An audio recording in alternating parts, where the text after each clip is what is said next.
Hey, a penny for Brecht week 5, which is really only 2 days because it's Thanksgiving weekend.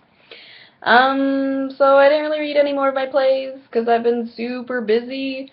But in my communications class, we learned about muted group theory, which is in response to gender-lect theory.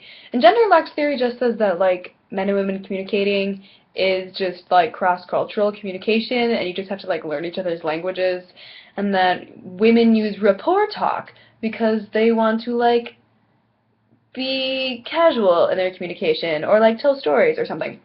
And men use report talk because they need to get down to business. So I think that's really sexist and not like really stereotypical and like accurate in some ways but really not in others. So anyway, muted group theory I found much more applicable to my role as an artist and to Polly herself. So muted group theory is basically just that like men invented language, so naturally language is going to um, benefit men using it more than women using it. So, for example, there are far more words to describe a promiscuous woman than a promiscuous man. It's like 200 to 40 or something like that. And that most of the words to describe women are negative, and most of the words to describe men are positive. So there's that. Um, and just that men tend to dominate public conversation, so when giving a speech, or when speaking at work, or just when out and about, men will dominate those conversations, whereas in the home or in private, women tend to talk more, and that's why there's just tons of jokes about like women talking your ear off when they get home. So I found that interesting, and so it just has made me think, like, what is the language that Polly uses um, to appeal more to men? Another thing about muted group theory is that if women want to get across to men, they should use words and terms that men understand, like sports metaphors. The theory really got into like sports metaphors, and I was like, okay.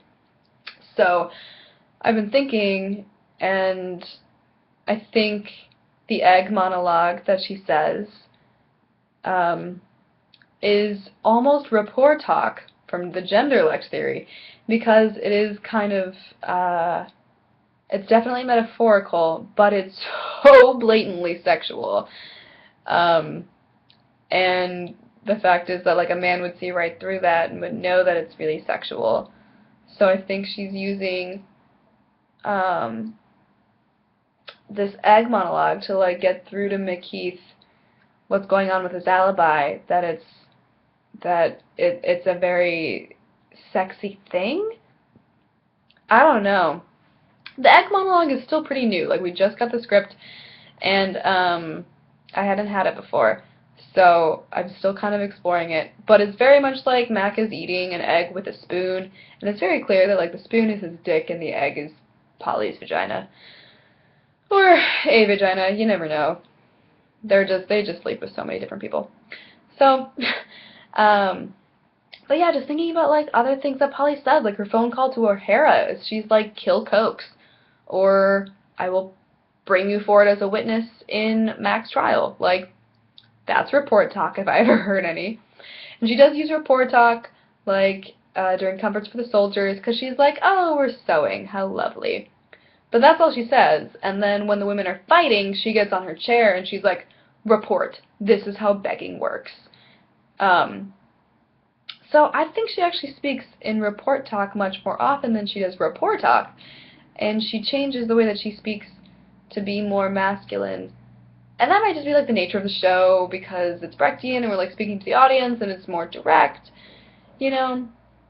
But if you can explore this during Brechtian theater, when else are you going to explore this?